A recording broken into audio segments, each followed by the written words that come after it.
Hey, listen, I got a, in the morning of the earthquake, in various areas of town, of course, it affected various places differently. But my brother went to work, I think, last week before last, on Ironside. So he's sitting in a makeup chair, and this guy's painting his head. And he said, earthquake bother you? And Jack said, no, not really. He said, scared the bejesus out of me. But he said, I looked around, he said, there were no cracks, and, everything seemed to be all right. He said, we've got dirty brown water. And the guy said, yeah, well, we all have that out in this end of the valley.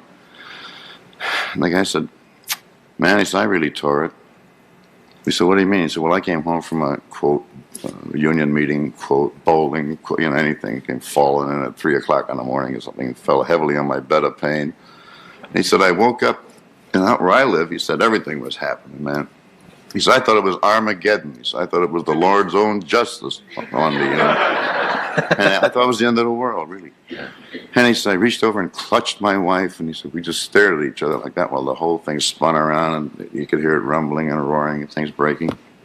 And he said, I really thought this was it. An earthquake was the furthest thing from my mind, just repentance, because I had a shocking hangover. And so he said, honey, he said, I've got to tell you before I go. He said, I've been fooling around with your sister. She said, about 7 o'clock. She said, what?